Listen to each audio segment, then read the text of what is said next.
LLMs can change every 17 days. Something that came to the top of the pile that was cited 2 weeks later, it won't show up. This is a space where you have to continue to monitor. Does Brandpoint help or have a strategy in order to induce that click that is not happening anymore? How do you make sure that you're getting cited is absolutely sort of the key. This is a business level executive concern, is making sure that as buyers increasingly are using AI to ensure that you are visible. How far can you really go if you don't have the proper team to assess what the AI is doing? AI favors what humans value. At the end of the day, how you represent your brand has to be human in nature and bindable by AI.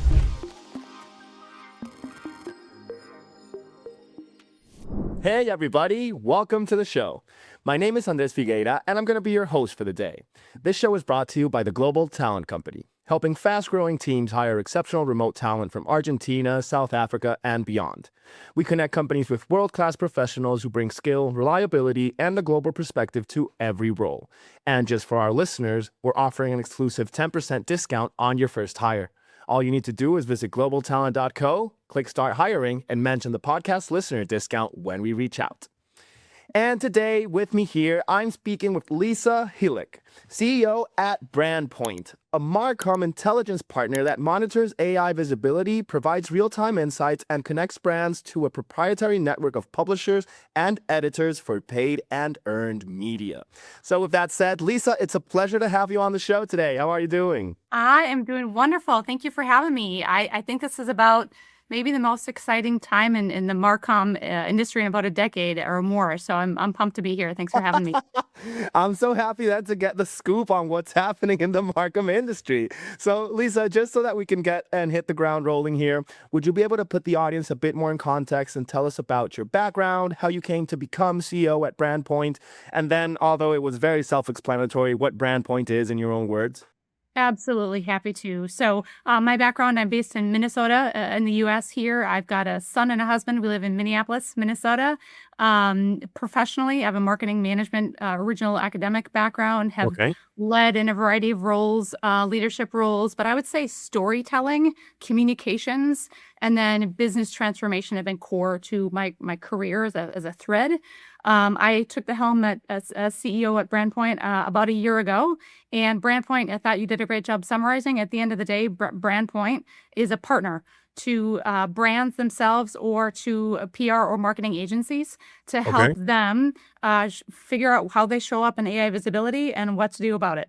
Wow. Okay. So you're making sure that brands are appearing when somebody searches for a solution that brand is like, what's it called? It's connected to. So AI pulls them first than other brands. That's exactly right. So if you think about, and even in some of the incredible research we're seeing, now, adoption-wise, not everybody's using AI, whether it's ChatGPT or Claude or Perplexity or whatever you might use.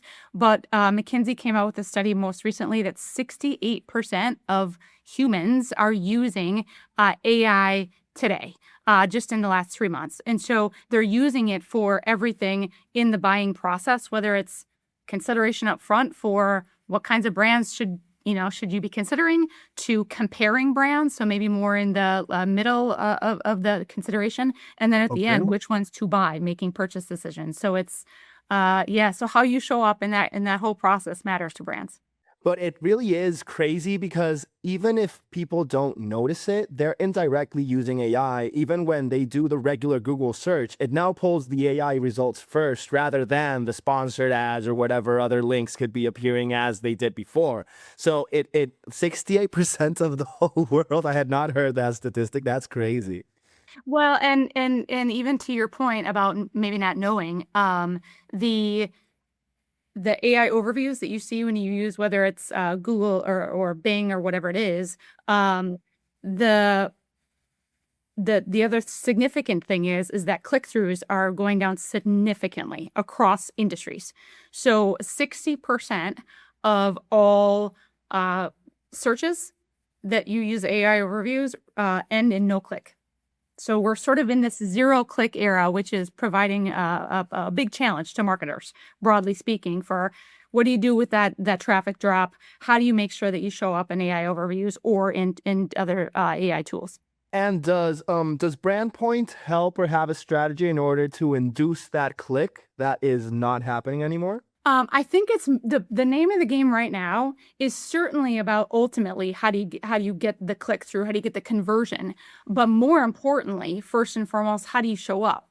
How do you make sure that you're getting cited is absolutely sort of the key to fundamentally right now that I would say all CMOs, chief marketing officers, marketing roles, and ultimately CEOs.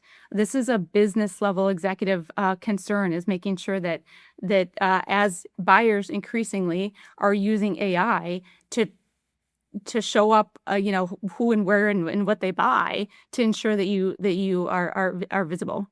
How can you be able to appear at the top of an AI without actually being able to pay for it? Is that something that you can tell us further about? Yeah, absolutely. I think it's in fact one of the maybe mistakes we see often in the race, if you will, to show up in AI overviews or AI searches is this misnomer that it's one or the other, that it's and oftentimes historically marketing departments, marketing agencies, PR agencies run in silos. They've got paid on one side and they've got earned on another side. And the Okay. reality is they are a compounding effect together. And so a lot of the statistics that we're seeing, and by the way, this changes on the daily. So anybody who says that they've got this all perfectly figured out is just not in reality land. Okay. And so the reality is you got to monitor it on the regular and be able to nimbly pivot. But the earned right now we're seeing as the primary driving force of citations. The reality, though, is how do you get earned? A big part of that is paid first. Paid gives you scale and authority so that when it is earned, AI sees that as consensus.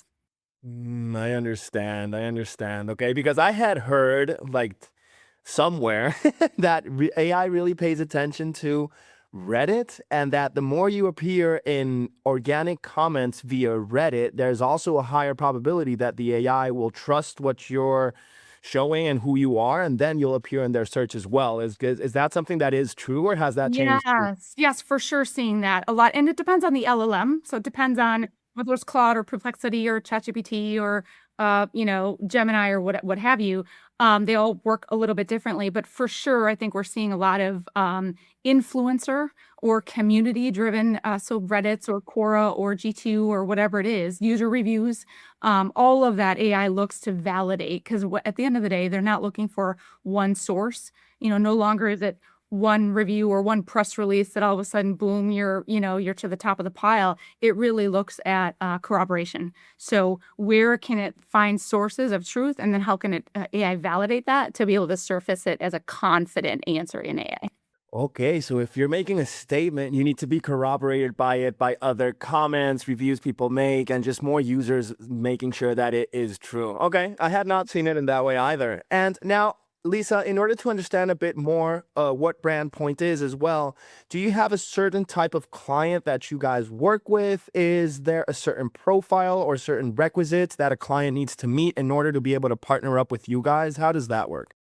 Love that question. I would honestly say it's any brand right now that is looking to first understand what their baseline is. Where Okay. do I show up? How do I show up? How do I show up against my competitors? Right. So they're looking to just get a baseline of their own AI visibility. And then the ability to pull the levers from a content perspective. Where and how should you be placing your wallet, your money in terms of paid and Okay. earned to support, and what are those there's levers. That would be an audience for somebody like Brandpoint. And certainly there are other tools and partners out there. I would say the realities in today is environment, given how rapidly it is changing, you have to have a partner and a tool to be able to arm you. Whether Sure. you're a multi-billion-dollar enterprise brand, we have those clients, or if you're trying to enter the market as well. Okay, yeah, no, and you need somebody that is able to guide you through all this life of updates now, because every single day it's like this new feature has been put out. You can now do this and that, and it's like how can you keep on top of it without having somebody that really knows what they're doing helping you? Yeah, I think I heard a stat, and I don't know if this is from whether it's Perplexity or maybe it was from Profound. LLMs can change every 17 days. So the reality and right, something that was came to the top of the pile that was cited 2 weeks ago, 2 weeks later, it won't show up.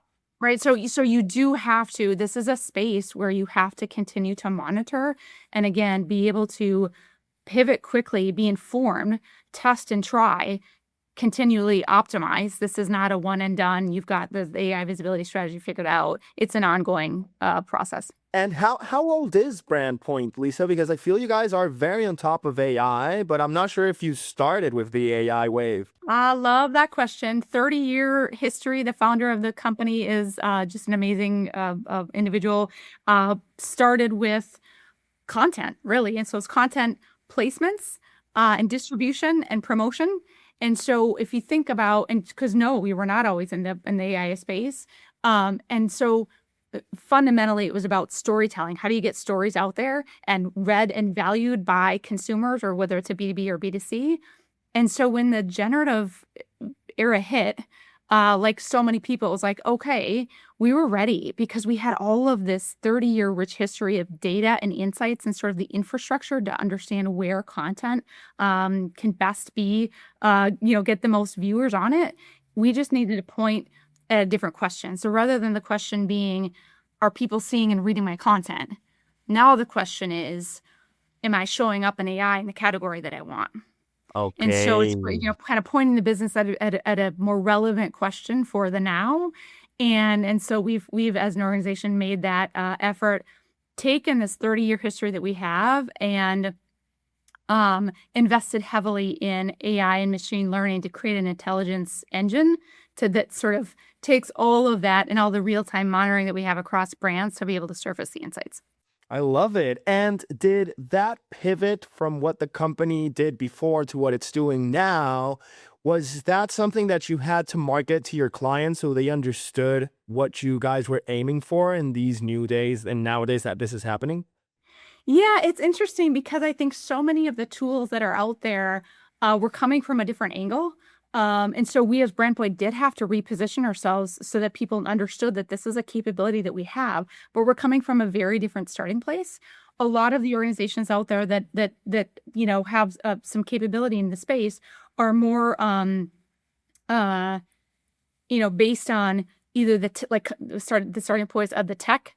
We're coming at it from a data perspective. We've got this rich data that now we're, providing the human lens on that data and the intelligence engine to back it up. So we're starting from a different place and had to absolutely talk to our clients about there's another view that you need to have in all of this. And how was the receptivity to that? Did the clients, were they, what's it called? Were they excited about the prospect of still working with you guys with this new service now available to them? Or was it something that you had to convince them that they needed? Great question. I think it was more on the lens of excitement of like, okay, you're going to continue to be our partner in this journey, not just for placing some content and seeing if you get pickup, but really this strategic partner that can provide real time insights, so that then ultimately the execution becomes we're supporting on that, but we're much more that front end partner to give the baseline and help them optimize along the way. No, I would be looking at it from the lens of excitement as well. It's like if you're already my partner and we're doing a great job and you're helping me out so much and you offer this new service, it would be like, it's amazing I can stay relevant without having to change who's helping me out. So it really must have been a nice pivot for Brandpoint. Yeah, and I actually I had a great coffee meeting this morning with a friend in the industry. He is a partner at a marketing agency, actually also based here in Minnesota. And one of the things he reminded me of is that, and I'm sure, right, you can relate or your audience can relate, that being in marketing today is, I mean, truly the whole phrase "do more with less" could not be more real. I mean, there's so much more pressure on marketers at all levels, whether you're entry level or email marketing or digital marketing or, at CMO level, you've got pressure to deliver results, right? Leads, conversion, pipeline at the end of the day, ultimately attributing to revenue. Harder and harder to do that today.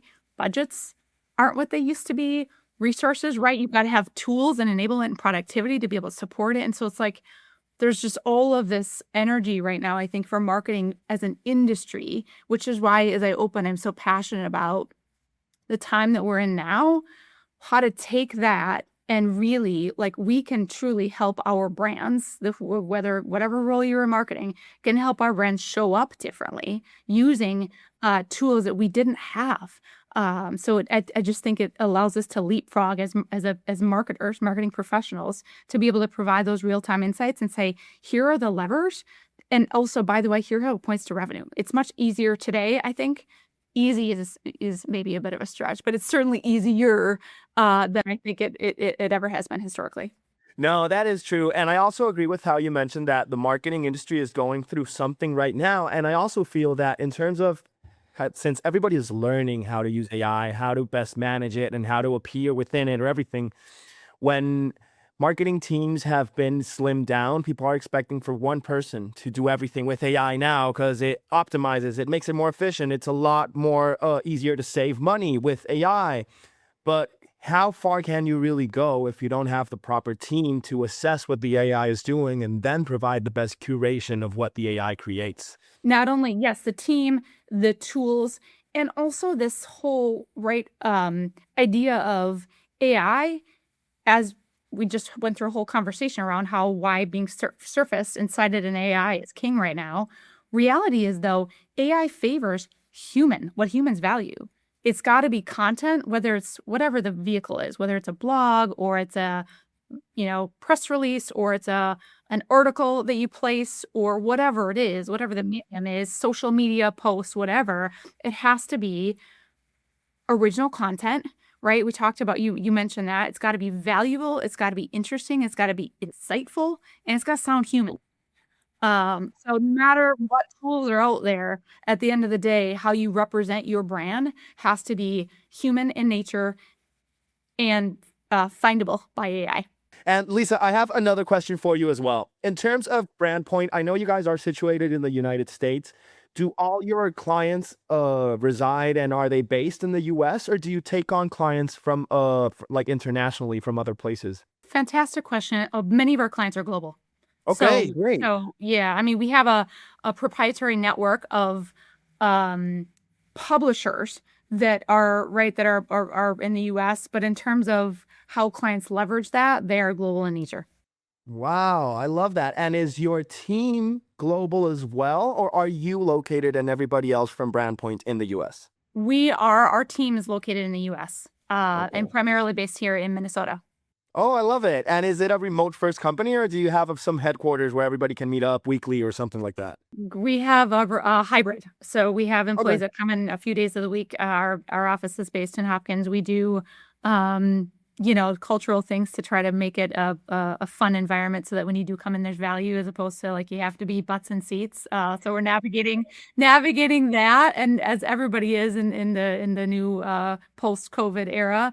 But yeah, we are hybrid as an organization. Okay, amazing, amazing. And in terms of how Brandpoint works with your clients, like with its clients, do you embed yourself in the company that you're partnering with, or is it more like a third-party consultant role? It is, we are absolutely attached at the hip in terms of once they engage with us, we are active along the way with an account manager, kind of handholding the process to reviewing the results together. So it's very high touch as a client. That said, we're not a consulting company. We are not we're not an agency.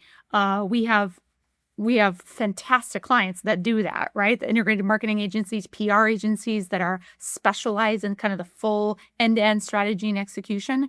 We are a tool for them. So they would access our Brandpoint intelligence to understand AI visibility, insights, recommendations. We can help them execute on content placement, promotion, earn, pickup, and tracking of that. So we are absolutely a tool and a service to provide to either agencies themselves or direct brands. Okay, I love it. So a marketing agency would reach out to you guys so that you can help them be more visible through AI and therefore they could get more business. But then it's not an agency per se. Oh, yes, if there's a Well, correct. so I would nuance that to say for let's say General Mills or, a lot of larger size organizations don't have the, they need outside help. So they'll leverage, right, PR agencies or marketing agencies as their partner of record. Okay. In that scenario, an agency or a PR agency would leverage Brandpoint as their partner, as their tool to provide Okay. insights on behalf of General Mills or, whatever the brand is. I love that. Okay, now it's a lot clearer to me. Yes, Now it's a thank you lot for clearer to me. clarifying that. And Lisa, I have one more question for you before Sure. we actually end the show and everything like that. But that is, as CEO of Brandpoint, and seeing that we're already in the middle of quarter 2, this year is flying by. What are your goals for Brandpoint in the position that you're in for the end of 2026? What would you like to have accomplished? I guess I'll put a teaser out there and say, on our roadmap, definitively by the end of 2026, I would call this a success, is to have fully gone to market with our Brandpoint 360 intelligence platform, which is already out and in the hands of clients, but really in certain capabilities, AI visibility, quality score, and things like that, but really kind of being able to broadly bring that to market. I could not be more excited to be able to bring that out to all of our clients broadly. That is so exciting. And then Brandpoint 360 is in the testing phase, that you're testing it with certain clients, but it's not completely available to everybody. We have a capability of Brandpoint intelligence already in the market for being able to at a campaign level. So that's already out there, available, seeing a ton of value in it. And this is the ability to see it over time, not just for a particular campaign. So full end-to-end real-time insights for brands and for sub-brands to compare against competitors, consumer intent, simulate content before, so you don't have to do sort of the old A/B testing, right? I'm sure you've Eric as a vehicle, but being able to simulate that in the environment so that you can get an understanding of and a prediction of how that will land on AI visibility, and then how to change course. I am sure and I'm certain, because after this conversation I've had with you, I really know and feel that you know your stuff, and people at Brandpoint must be the same as you. So I have no doubts that this is going to be out before the end of this year, and it's going to be a massive hit. So best of luck with that, Lisa. Thank you. And with that said, if anybody here is hearing us and they are interested in partnering up with Brandpoint, what would be the best way that they could get in touch with you guys, see if it's a proper fit, and just make sure that this conversation can keep on going if somebody's interested? Love it. Certainly LinkedIn, right? Or visit our website. We've got contact forms, so brandpoint.com. I would also just say, purely from a marketing community standpoint, I'm a big fan of learning from others, watching best practices, keeping pulse on research. And so we're always providing, in fact, we're coming out with the Brandpoint Intelligence Weekly Insights. So on LinkedIn, even if you just wanted to track kind of some of the learnings from AI visibility and what we're seeing, I would just say follow me on LinkedIn, and that might be a good way to just keep pulse. Amazing, amazing. I personally am going to connect with you and I'll follow you as well, Lisa. But anybody who is interested, you heard it here first. Just make sure to go to LinkedIn, check out Brandpoint, and go also and follow Lisa so that you can keep on seeing what everybody's doing in that space. But with that said, Lisa, thank you so much for hopping on the show with us, for telling us your story, providing us with your insights, and for just having such a nice conversation with us. So with that said, thank you. Happy to. Thank you so much. No problem at all. And to anybody who is here with us and listening, we really appreciate you as well for hopping on these shows and coming on to see all the personalities that we're talking to and all the different industries that we're learning about. So I hope you have a good one.